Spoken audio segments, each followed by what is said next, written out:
Yo, what's up, golf fans? Joe Idoni at Tour Picks here on behalf of the Tour Junkies. No DB tonight, solo show here to preview and give some event course stuff, and then preview some picks for LIV Golf Orlando that's taking place this week.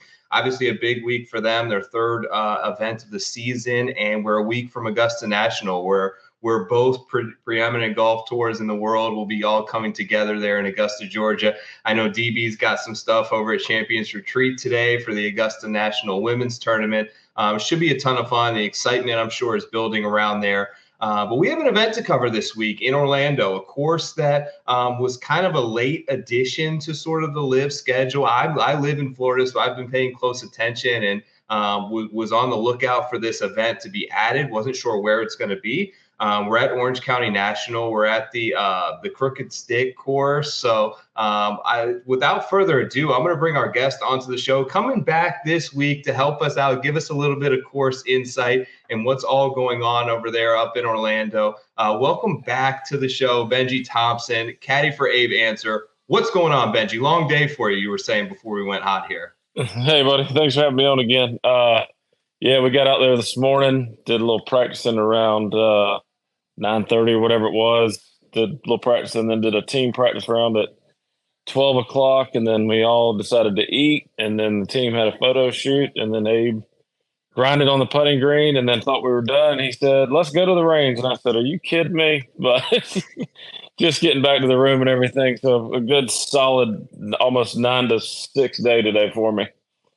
Yeah, so you know what? I wanted to ask you about this, and I heard you talk a little bit about it with DB, which I found sort of fascinating. The idea of sort of practicing together as a team, and I imagine you and the other caddies within the team that he's on kind of rely on each other a little bit, maybe for some course insights on holes maybe you didn't play or something that's familiar to another guy, and kind of sharing notes a little bit. What's that been like so far, and anything specific that sticks out for this course in particular?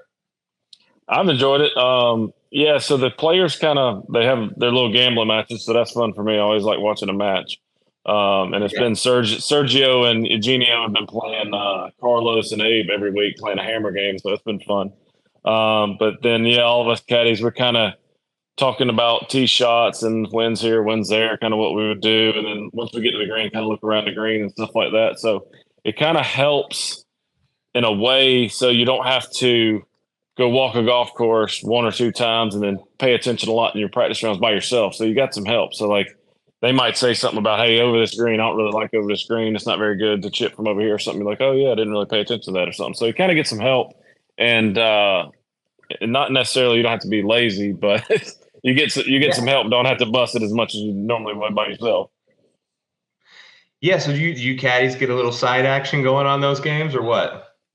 My boys, they're a little cheap. They, they want to play for like 10 or 20 bucks. I always take 10% or 20%, whatever Abe will give me of his action. So I like the action. It keeps me interested. I got ADD and it's hard for me to pay attention in practice rounds. So it really gets me going.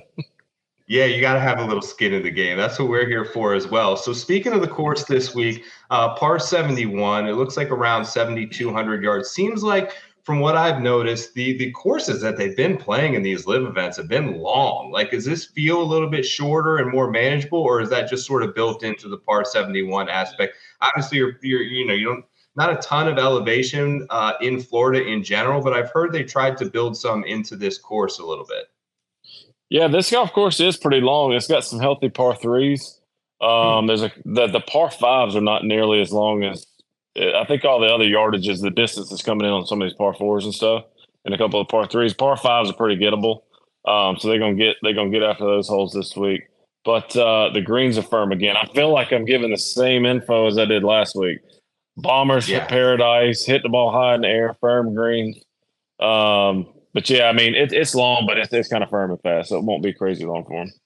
Well, it's interesting you say that because I think of the typical Florida courses that I play down here, and I think of Honda and Bay Hill and Players that, you think of those courses and they aren't overly long. They're around 7,000, 7,200 yards, and there's just water everywhere. There's trouble lurking, and the penalty for like a 2-yard miss is so severe on those type of golf courses. Do you get that same feel with this course, or do you get a little bit sense that there's some room off the tee that provides a little forgiveness?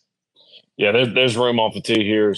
There's a couple like holes that'll kind of get a little tight way up there, so some of the guys might have to lay back on a few holes, but for the most part, it's just bomb it. Not really that much trouble off the tee.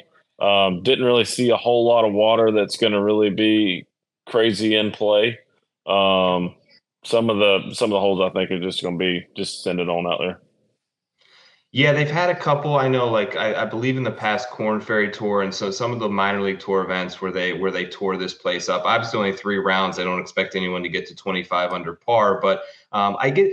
Let me ask you. So Abe obviously put in a long day's work today. I'm sure a lot of the players did. Does it feel a little bit more like guys are really starting to sort of put in extra hours, in terms of the practice greens, knowing what's coming ahead next week? Yeah, for sure. He showed up. Coming off a little bit of a sloppy weekend in Tucson, went home and told me he grinded like 5 days out of the 7 that he was home and put in like 6, 7 hours a day. And that's just not him normally throughout the season. So I know in the back of his mind, he's trying to get ready for Augusta. And then I think today and yesterday afternoon definitely has influenced him to really grind and try to get ready for next week. He obviously wants to play really good this week, but he's in the back of all these boys' minds that are playing next week. They're trying to get ready for next week. Yeah, so Abe, I noticed it actually, won obviously the Saudi event and got a ton of OWGR points for that, which has kind of kept him inside the top 30. What's like the level of concern you would say for players now being there for over a year that like you feel like this domino should fall and is coming soon with these OWGR points, but a player like Abe that could soon not be qualified for these majors, is there a level of concern in the back of their minds that is this something that you see like everyone envisions it coming, but I think a lot of people thought it would have happened by now. What's kind of the level of concern with the players out there? Right. I think that for the most part for Abe, that was my first question. I said, dude, if you want to go play that tour and you're okay never playing a PJ Tour event or a major ever again, President's Cup, if you're okay with that and that's the decision you want to make, fine. And I think he's gotten to that point now where once that happens, the LIV is established. He's enjoying this tour. He's having a great time with his team and playing a little bit less than he normally did in the past. I think he's okay with it. And I would say for the most part, most of the guys that are out here are probably in that boat too. They're just like, you know what, this tour's doing great. Keep rocking and rolling out here. And hey, you know what? I played in all those tournaments, and I'm gonna miss them, but I'm okay with what the decision I made. Yeah, so Abe's kind of in an interesting spot as well, where with the stature of player that he is, a top 30 player in the world, most of those other guys are captains. A lot has started to come out about the what is the involvement of captains this year in terms of planning travel and budgeting for the team. Do you get the sense that he kind of wants to do that in the future? They talked about expanding. There's a Sports Illustrated article that may go to 15 teams next year. Is that something you get the sense that he would like, or does he kind of like just letting Sergio handle all that kind of stuff and he just gets to go out and play golf? I think for sure right now he's A-okay with Sergio taking the reins. Abe's got me. He's got Christian as trainer. He's got Ramon as putting coach. He's got Mike as agent. He likes everybody doing everything for him. So I don't think he'd like to have to deal right now with trying to decide what clothes we're going to wear, what hats we're going to wear each day in and out, and trying to deal with all that kind of stuff. So I think right now he's like, you know what, Sergio, you take it from here, bud, and I'll just show up and play golf. Are things much different from a caddy perspective in terms of travel, meal planning, practice rounds, what hotel to stay at, Airbnbs, all that kind of stuff? Have you sensed a big change this year as compared to last year? I mean, as of right now, the LIV still is blocking off some hotels, and some of the teams are just like, you know what, we're just going to stay here. Our team is on a salary deal where we're getting paid from our team, and we can kind of book whatever we want. But I've just made it easy. I'm staying at those same hotels and kind of just rock and roll the same way I was. It's pretty much the same. I mean, everybody's kind of doing the same thing still. The other question I had is sort of, and I don't know how many times you've sort of come across this, but the cadence in closing down a golf tournament with potentially being on different holes. Like I noticed Abe starts, I think, the first round on 18, right? If things get that way down the stretch on Sunday, are you paying attention to sort of leaderboards and wear things out? Like, are you someone, is Abe the type of player that wants to know where he stands at all times, or does he kind of just take care of his own business and however things play out? Is there much of a difference, the second part of the question, with doing that with the way that things are structured in LIV versus a standard PGA Tour event? He wants to make sure that I know. And if I need to bring up something and say, hey, dude, hey, we need a birdie here or something like that, he wants me to know. He doesn't necessarily need to know. But if there's something that he needs relayed to him, he wants me to let him know. Especially like if we're in a situation we're in like 15th place. It's already happened. It happened our first event in Portland. We're in 15th place. Not to say that Abe doesn't care, but he's in 15th place. He could care less if he makes birdie and jumps up to 12th or makes bogey and finishes 20th. But there was a situation in Portland where a birdie was going to be huge to jump us up inside in the money, and I think it was third place. And it was like when he said, man, I wish I could see where the team's at. And I was like, well, we're one back. We need a birdie or something like that. And he started grinding and hit it in the leather, made birdie. And we ended up, Carlos birdied the last hole, which Abe's birdie helped to get us into money. And it was like he just, a switch went off and zoomed up there for the team and versus caring about where he was individually. So that's been kind of interesting to see. Yeah, it's a very cool element and sort of wrinkle into this stuff. I want to ask you, because I've thought about this a lot, and I don't know if this is a hanging point for OWGR, but do you think there's any sense in terms of talking with the teams and maybe some of the people within the organization of LIV that they'll ever change from 54 holes and go to a traditional 72-hole tournament? And the only reason that I bring it up, Benji, is I think that the more holes played, it gives a better opportunity for the cream of the crop to get up the odds boards, to get DJ and Cam and Abe and these players up toward the top. You know, if PGA Tour events were only 18 or 36 holes, think of the madness that we'd have winning these golf tournaments. But over the course of 72, you get the top players that ultimately will prevail. Do you get the sense that they would ever change something like that if it was dependent upon OWGR points? Yeah, I have no idea what conversations are going on right now with that. I know it's kind of like in a lull period. They're waiting to hear back. But I'm sure if the world ranking body said, hey, look, we need you to go to 72 holes. We need you guys to get more guys in your field or whatever. I think they'd definitely be open to it. But I don't think there's much conversation going on with it right now. So once that is brought to them, I think they're definitely going to entertain it. And if these guys are wanting to play majors and stuff like that, they'll deal with it. They're not going to be worried about, oh, no, we signed up 54 holes, we got to play 72 now. They're just going to deal with it so they can play back in the majors and try to get world ranking points to climb the world ranking, you know? So, yeah, absolutely. I appreciate you answering that. What about, all right, so you're sort of an Augusta area native. DB brought that up. I know next week is obviously going to be a special tournament for you and for everyone, frankly. What's the schedule like for Abe? Does he have practice rounds planned? Like, is he planned? Do you envision a scenario where maybe he plays the par 3 or practice round with any of his old buddies from the PGA Tour? Or do you think it's going to be LIV guys, PGA Tour guys, like not really speaking until you get to the first tee on Thursday? I don't know what our schedule is going to be. I know he's going to travel. We're going to travel up there Sunday night, but I'm sure he'll do a little bit of practice, maybe 9 holes on Monday and kind of do 9 Tuesday and par 3 and all that kind of stuff. He would definitely be open to playing with like some of our boys. I know he played with Kevin Kisner, Brian Harmon, those boys that want to play right now. I don't know if he has anything planned as far as playing with like Mito and Joaquin and some of those Carlos, or no, not Carlos, Sergio, any of those boys. But hey, Abe's going to go with the flow. He's not looking for any sort of ruffled feathers, any of that kind of stuff. So as far as Abe, I think it's going to be fine. And like I told DB last week, there might be some needling and stuff. At the end of the day, all of them are playing in the Masters. Give a shit about going at each other, hard. So. Yeah, I think Bubba and Brooks brought it up today, and it's going to be a big thing in the media, but inside the locker room, everything should be fine, and I expect it to be so. Last question, sort of before we get you out of here, if you could sort of, this course in particular, like what is most important in your mind, after being there for a couple days? Do you think it's going to be distance off the tee with the ability to kind of spray it and some forgiveness there? Or is it going to come down to sort of ball striking, or the greens, those typical Florida, Bermuda, running at a 12, oil slick type things where it's going to be more of a putting contest? What do you think is most important as someone who's trying to analyze stats and predict what's going to happen? Well, looking at it, I think guys can bomb it if they want, and shorter hitters still could come into factor. I think it's going to be ball striking. I mean, these greens, every green seems to have like flat spots, but there's undulations. So there's like shelves or little greens inside the greens. There's some left to right, right to left, big slopes in these greens.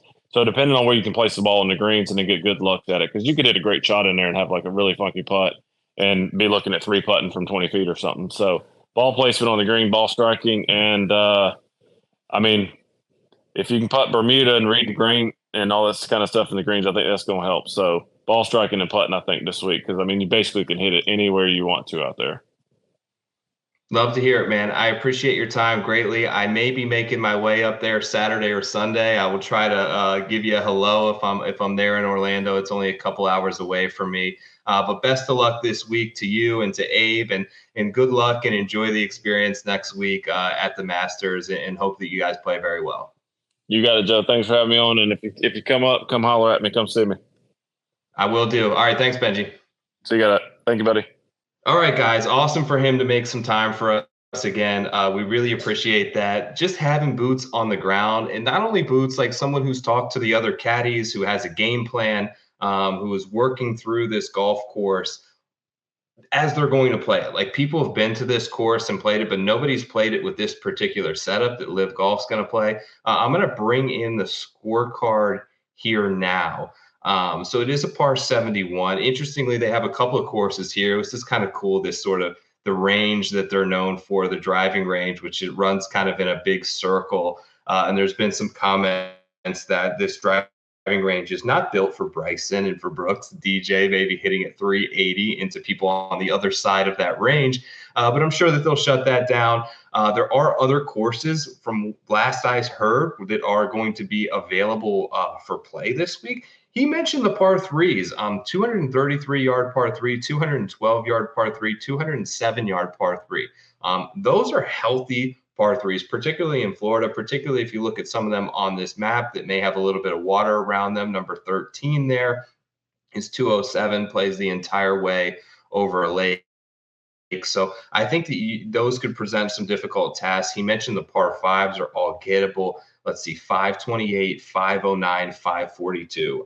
For most of the players in this field, that's going to be driver mid-iron. I think that everyone's going to be able to get there in two. I don't know that this is the best test in terms of preparation for Augusta National, playing a Central Florida course. But that said, I don't know that the Valero Texas Open is an exact test. It's going to prepare you for what you're going to see next week either.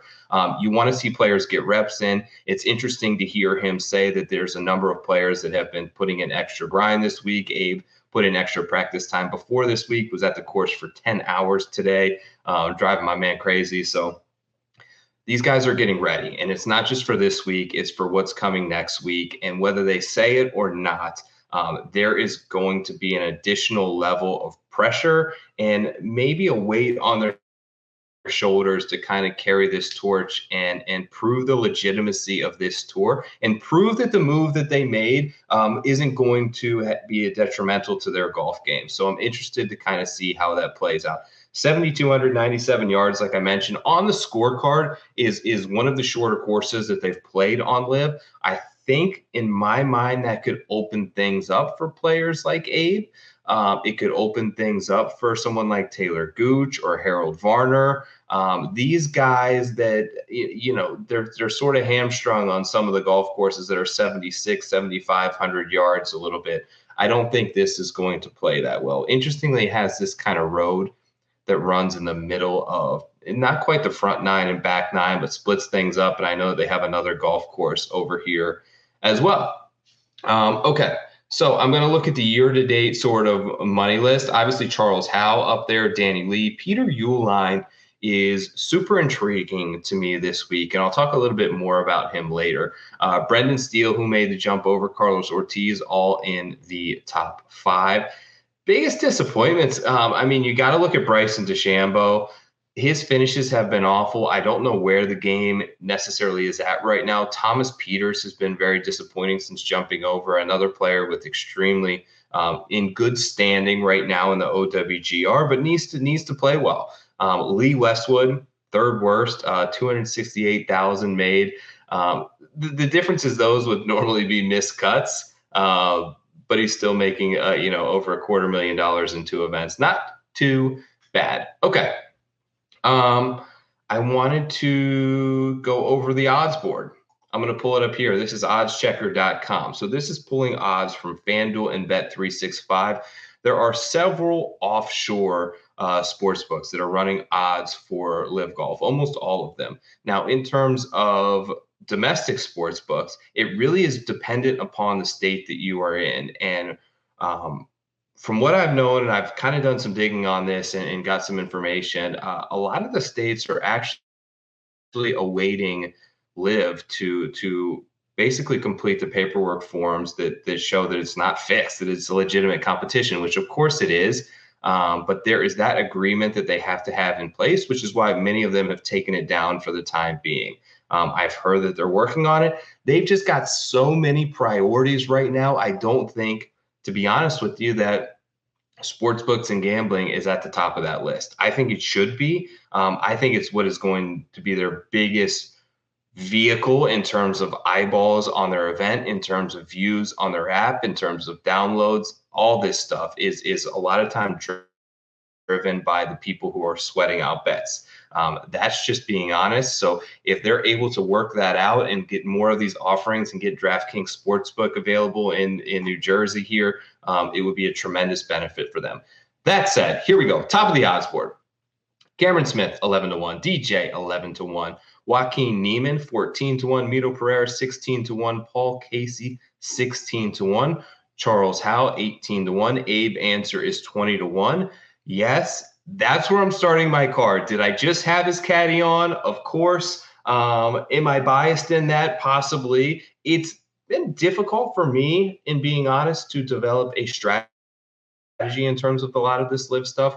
I do think this is a good course fit for Abe. Before I had even talked to him, I had placed this wager, and the fact that he has kind of ramped up his practice schedule, his routine, his coaching, all that stuff in the weeks leading up to it after a somewhat disappointing finish in Tucson is very encouraging for me. He's also a player who finished first at the Saudi International, which was not too long ago, which was considered an Asian Tour event, but it's what has basically allowed him to keep his top 30 standing inside that OWGR. A good performance this week, heading to Augusta National, where I think he's also extremely undervalued. He's not, like, him and Niemann are very close. They always were, in my opinion. There was never much separation there. And for some reason, Niemann is always well above Abe on the odds board. I put him a little bit closer than that. 20-1, I think, is a fair price. He's 15-1 over at FanDuel. He's 20-1 at a number of books that have that number out there. Is perfectly able to get that bet in if that's something that you want. Charles Howe is interesting, right? The guy's been crushing it. It's hard to deny the current form that he's in. He's still plenty long. If there's places, it's going to be forgiving off the tee. I don't think any of the things that Benji and the information that he just relayed to us are going to be a negative for Charles Howe. Still playing fantastic. I think Mito Pereira is a little overvalued. I worry about Dustin and Cameron Smith, and my concern is a little bit what I addressed with him, in that 54 holes may actually decrease their chances of winning. Did I say that right? Yes, I did. I think if the event was 72 holes, they would have a better chance of winning, and thus a 10 or 11-1 would make a little bit more sense to me. I think DJ is closer. I'm a little bit worried about where Cam's game is at right now. Of course, they have the couple of events in Australia coming out, of which I've heard are sold out. They've added additional tickets. They sold out of those as well. It's going to be a very popular event. And I think one of the reasons that they got the guys like Cam and they got Mark Leishman is the ability to sort of play those events back in Australia, which was a big draw for them. Moving down the board into sort of the middle range, Sergio Garcia is 21-1. Brendan Steele 22-1. Taylor Gooch 22-1. Patrick Reed 26. Brendan Grace 28. Louis Oosthuizen, who was in that playoff last week, which was really his first really good performance on LIV. Was nice to see out of Louis 29-1. And Peter Uihlein's 30-1. I took Uihlein. He's crushing it across basically all stat metrics from LIV. Not only this season, but going back to last season. The driving distance, I believe he is second behind only Bryson in terms of average driving distance. So, of course, it's relatively short, but one that he can essentially take driver and, from what Benji says, not worry too much like a typical Florida course about getting it offline. It's forgiving off the tee. The rough is negligible, and there's not as much water as you would typically see in this area. So I still like Peter Uihlein. It feels weird saying 30-1 Uihlein, but he's proven me wrong every step of the way. So at this point, I'm willing to take that bet, 30-1. So right now I have Abe at 20, Uihlein at 30. Moving down the board, these next two are very interesting to me. Thomas Pieters is 31-1. I did not bet it. I think that's a very valuable, fair number on Thomas Pieters. Brooks is 40. I've got to take that, guys. I can't not take it 40-1, given how I feel about Brooks in general, how I feel about the fact that I think his game could make another run. There could be a 2.0 version incoming here. I think that he's motivated. I'm not worried about the traffic cone gate. He talked a little bit about that. He went out. I think it was a bachelor party actually for his boys. So the guy had some fun. All right, relax. 40-1, the driver has been his problem. He has gotten it offline. He's actually really up there in terms of birdies in the stats categories that LIV keeps, in terms of birdies are better, and greens in regulation, but he's not hitting fairways. If he can get that dialed in, and I know that he has to be working hard with his coach, I know that he knows that this place is forgiving. Augusta National is forgiving. It's going to come down a lot to that iron play. It's going to come down to the confidence in his putter, which he seemingly lost. We saw it in the Full Swing documentary on full display. But when he was at his best, winning U.S. Open and PGA championships, the guy was automatic from 6 feet. That's no longer been the case. I think that it being in Florida, this is where he practiced. He plays out of the Floridian, I believe, and Medalist. So he said he saw JT and Rory earlier this week. I think he's motivated. I think that he's going to come to Augusta National with something to prove, especially, guys, think about how that documentary ended with him.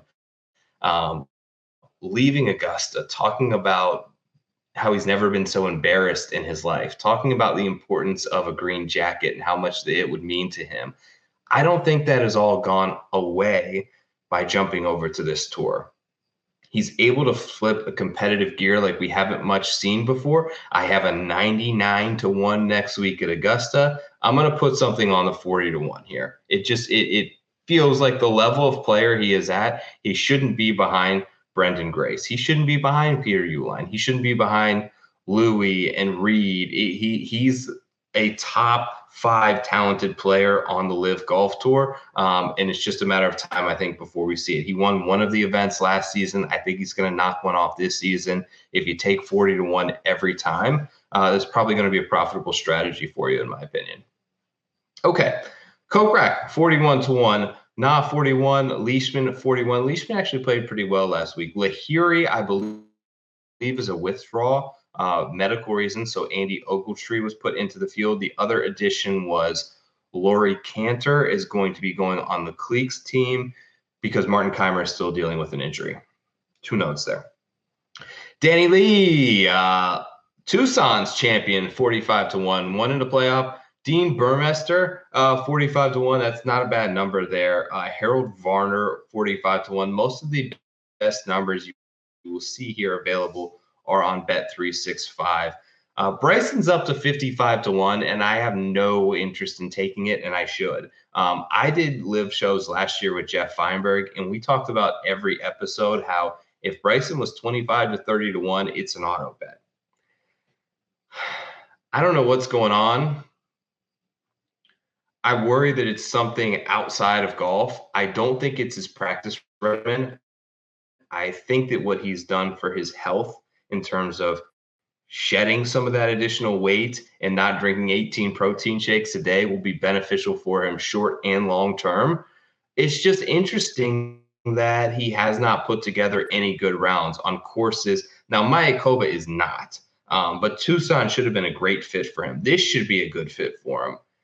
It'd be nice to see him get something going in the right direction. I think for a guy who signed a $100 million contract, I think LIV's sort of depending on it. Guys like Bryson to play a little better. Will be nice to see that come to fruition. I'm not there yet. Bubba. So Bubba talked about how he's had some really encouraging things in the press conference with his game. He said he played a par 3 last event in Tucson, 5 over par, 2 doubles and a bogey on a par 3 for the week that absolutely killed him. I need to see some more results. Cam Tringale at 60. See, this is where I get to like, would you rather have Brooks at 40 or Cam Tringale at 60? It's silly, right? Take the 40-1. These numbers don't feel like they have any value to me. Tringale at 60, Perez at 60, Chikara maybe. You heard Benji say he's been playing with Sergio in the practice rounds. 66-1, not too bad. Stenson 66.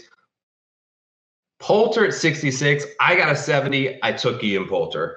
I follow him on Instagram, right? He's talked for weeks about how, and this could totally just be an Instagram thing that everyone says, but he's talked openly about how he's really started to feel his iron play come back around. He's been working hard with his coach. He's felt something change. There was a little switch in his swing and a little glitch in his swing that he has felt like he has fixed. The results, let me see where he's at in the year-to-date money rank. So year-to-date money, where is Ian Poulter? Okay, so he's 21st. So he's just above sort of middle of the road there. Yeah, look, he's played good in Orlando. Orlando's where he makes his home in the U.S. He's played good at Bay Hill. He's played good at Sawgrass. He's had some good performances in Florida. This is kind of right in his wheelhouse, I think, in terms of an event style. We'll see. Is he going to Orange County National at a public course and teeing it up? I highly doubt that out of Ian Poulter, but it's worth consideration. I think 70-1 is another bet on the card that I have this week. Okay, so to recap, Ancer 20, Uline 30, Brooks 40, Poulter 70. If you got 66, that's fine. The rest of the guys down here, I've heard some people like Sam Horsfield. He played his college golf in Florida, 75-1. I believe he makes his American residency in this area as well. I didn't bet it. Wiesberger 110, Schwartzel 125, Westwood 125 that's a huge number on Lee Westwood. A week before the Masters, I'm thinking about you, Lee. You're on my mind. I won't forget about you next week. Best of luck to you. You need to play better. Vincent, McDowell, Cantor, Mickelson, 150-1. Did Phil kind of played well, didn't he? Where's Phil at? Okay, he's not doing well. He's 36 on the LIV money list in terms of their points ranking. I don't see it coming. Chase, Siwon Kim, Jedi Morgan, they got no chance of winning. There's about 25 guys that I believe that can typically win these events. I think all 4 of the bets I placed are within that sort of range. Let's pull up DraftKings pricing. We'll talk through that really quickly, and then we'll get out of here and sort of finish up the LIV preview. Thank you all for joining in. Make sure to subscribe to the Nut Hut if you have not done so already. What you'll notice is that I'm in there. I've got Joe's Smoke Lounge. What we do is we post matchup plays, we post props, we post all that kind of good stuff. I post the betting card in there as well. Let me see if this will auto-fill in. I'm going to just stop the share for a second while I punch in my DraftKings password here. Yeah, Nuthead, DB, Pat, they're in there. They've got the live chat later tonight. Make sure you check them out. It's the place to be. It's $20 a month. It's the absolute best deal on the internet for the content that you will get. There's research, ownership projections off the hook. There's caddy notes for the course every week. They've got insiders. These guys have more connections than anyone. The insiders talking to people like Benji, talking to John Rathouse. It's been really cool to kind of see all the different available options that they have. All right, so I'm trying to find LIV. Okay. Let's look at pricing. Add to stream. Okay. Cam Smith's at the top, 11.8. DJ, 11.4. Neiman, 10.8. Casey, 10.2. Pereira, 10,100. I kind of like Casey. If I were to take anyone over 10K, I like taking the discount there. He's played really solid. He's hitting it far. I'm okay with Neiman. I don't like playing Cam or DJ. I don't really ever advise taking someone over $11,000, especially we know the drop off at the bottom of this field. In what that is. Abe Ancer's 9,700. I don't mind starting there as well if you want to build sort of a more traditional, well-rounded, balanced team versus kind of going stars and scrubs. Matt Wolf's been playing good golf. 9,100. I think this is a great course for him. He's got his home over in the Jupiter area now. He's on Team Smash. He seems to be healthy. He's playing good golf. He hits it far. We're okay with the forgiveness here at this course, like Benji mentioned. At 9,100, I think is of good value on a guy that's basically 20 to 1. So he's the same odds price as Ancer, yet $600 cheaper on your odds board. Same odds price as Brendan Steele, cheaper in DraftKings. I think I actually like Wolfie. Uline's 8,700. That feels okay. He's there above Reed. Koepka 8,500 feels a little on the high end for me. I would probably rather pivot off Brooks in this type of environment and go down and grab someone like Poulter. Go down and potentially grab someone like Henrik Stenson at 7,100. Those are a couple of guys that I like. Anyone in the 6K range. Chikara is there at 6,700. Horsfield is there at 6,600. Andy Ogletree, there's something about getting the boot from LIV, right? And then getting the opportunity to come back. He played pretty well, I believe, was making his residency over on the Asian Tour. So it's nice to see him get a chance here. Depending on how well he plays, maybe he can get picked up by a team and get back in this. Obviously, his chances of making the PGA Tour are gone. So this is extremely important for him to play well, given this opportunity. $6,400, a lot on the line for him this week. He's certainly a player that you don't have to worry about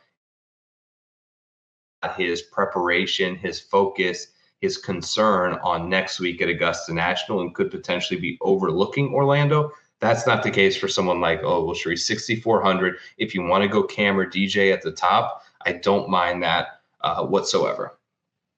All right.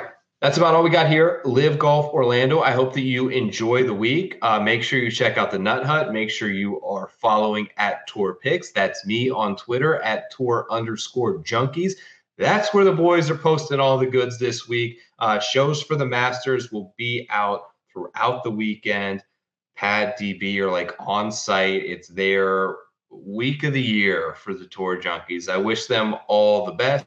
I wish you guys the best of luck. Hope that you have a fantastic rest of your night. Good luck. If you're betting LIV Golf Orlando, I will be. You have my picks. Let's nail a winner. I'm out of here. Peace.